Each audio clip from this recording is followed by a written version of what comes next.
Now we come to our third topic of the chapter 1, that is Rural Financial Framework. Rural Financial Framework.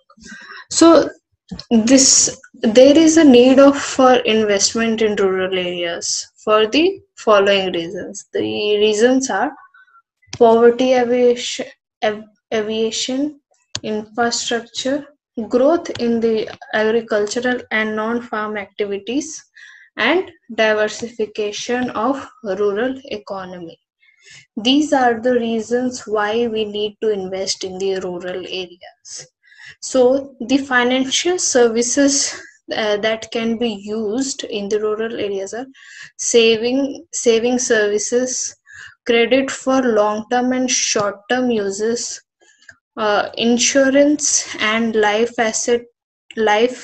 assets, insurance for life assets, livestock, health and crops, remittance services, provident funds and pension, uh, mutual fund and secure investment, and public goods and infrastructure finance.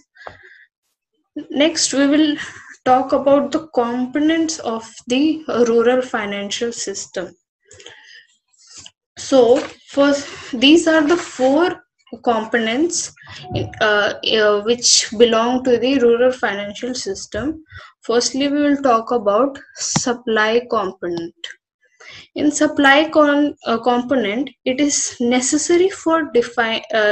This component is actually necessary for defining what is rural financial system, as it includes both formal and informal sector. The supply components includes the the rural households, farm and firms that generate savings, giving loans among each other, and also mutually insuring each other. And other supply component is money lender and pawnbroker, and are mainly provider of cash loan at the time of needs in the rural areas. Then nextly, if we'll talk about demand component.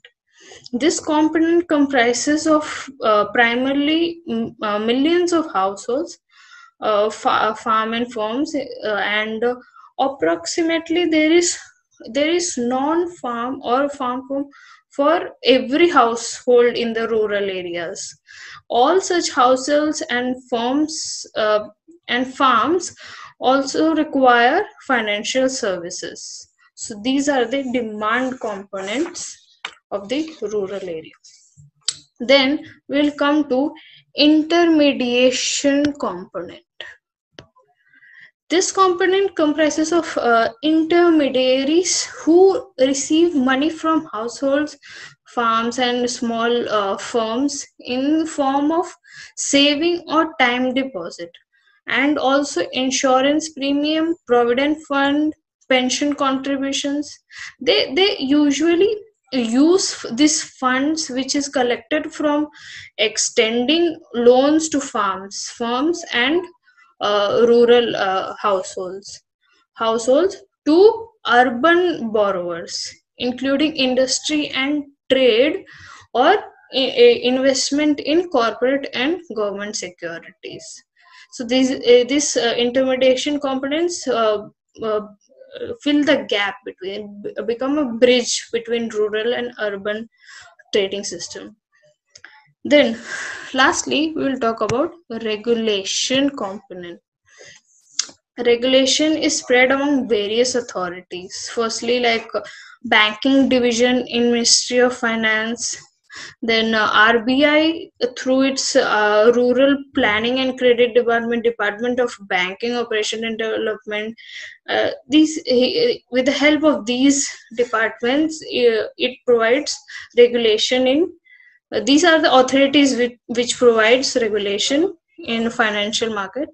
And NABARD, this that NABARD is that inspects RRB and cooperative banks. Then State Department for enforcing Money Lenders Act, Child Funds Act, Chit Funds Act.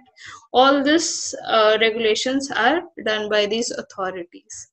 The main aim of regulators is that save smaller borrowers, specifically from money lenders, which are translated to increase rural branches network of cooperative bank and extending loan at lower break even level rate of interest. Then we will talk about rural demands for financial services.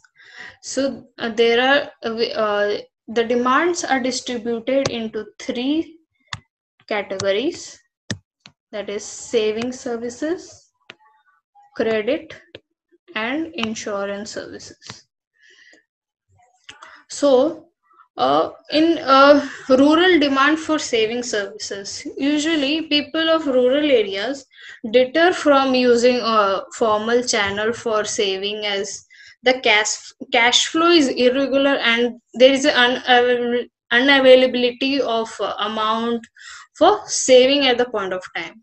And also rural people are more concerned with safety of saving instead of focusing on interest rates. Then in the demand of credit is divided into three segments: first, second, third. So in the first segment, the consumption is the demand for credit is by the labor work people, who usually are also migrant workers, who usually, like when there is no a cropping season going on, they migrate to other places to earn. And so while they have less earnings, so they at the end need to take credit for the emergencies like illness and death or anything. Then second segment means needs working capital needs. This is basically for the small shopkeepers, small entrepreneurs of then small farmers also. They need to keep going, they need to keep investing to get the returns. So this second segment involves the working capital needs.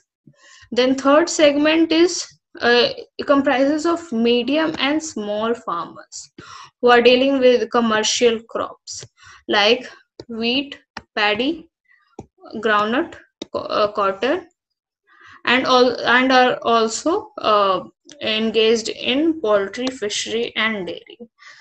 I have a story, like not a story. I have experienced, as I come from Bihar, and a very remote, not very remote, but a remote area, village, which is in Rohtas district.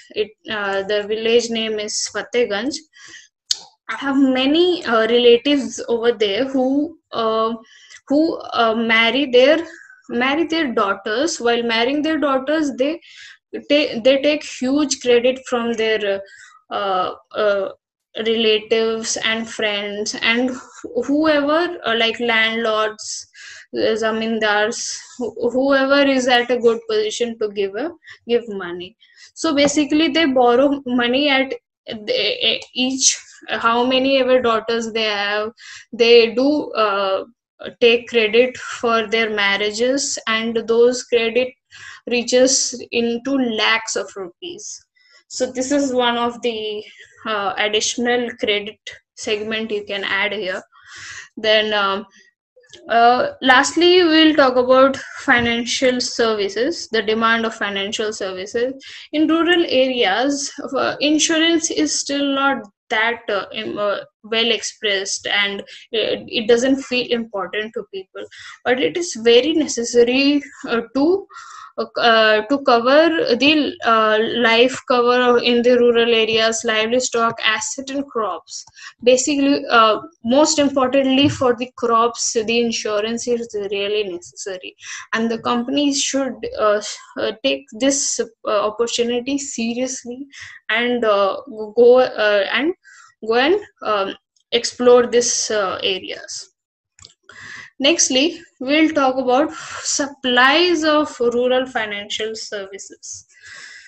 So, in supplies, are there are four categories. First is credit, then savings services, then insurance services, and infrastructure financial services. So, in supply of credit, formal institutions like cooperatives and banks are providing credit to rural households through agriculture and professional money lenders, and are also engaged in providing credit. There are many people who are still dependent on informal sources like commission agents, friends, relatives, and money lenders for their credit needs. Nextly, talking about saving services. In this case of saving services, banks are providing access to large number of small depositors through the rural people. Rural people prefer to though the rural people prefer to avail small and more frequent recurring deposits. Informal agencies provide collection of money on daily or weekly or fortnightly or monthly basis, and this service is available from door to doorstep of the depositors. Then nextly, talking about insurance services. So the supply of insurance services to poor has increased, and this exists many low premium schemes which covers accident, death, natural calamity, and other theft and fire, etc. Usually, what I have observed is people are more aware about the LIC policy. They usually, like in my grandpa's house also, all the members of the family have a LIC, be it a 12-year girl or a 10-year. Every person has LIC. So LIC is kind of famous in the rural areas. But yet, it is very important that the insurance companies come forward and see other opportunities to provide insurance and build a insurance market in the rural area. Then lastly, infrastructure finance. So financing rural infrastructure was being neglected till 1995. After this period, Government of India introduced Rural Infrastructure Development Fund, which is managed by NABARD. So, talking about infrastructure finance, financing rural infrastructure was being neglected till 1995. After this period, Government of India introduced Rural Infrastructure Development Fund, which is managed by the NABARD, and various state government departments like irrigation, agriculture, and road applied to the NABARD for the loans. Next, we will see the major milestones in evolution of rural finance in India. So this is the timeline how the rural finance has led its success year by year. It has started from 1904 and it has been in improving throughout the years, and it is still needed to improve and reach various remote people. Then activity time.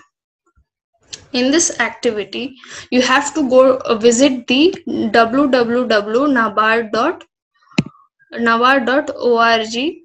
in which you have to search about the roles of NABARD, which it has given, or you can invested in the development of the agriculture sector, and also figure out its contributions in the financial inclusion in the rural areas.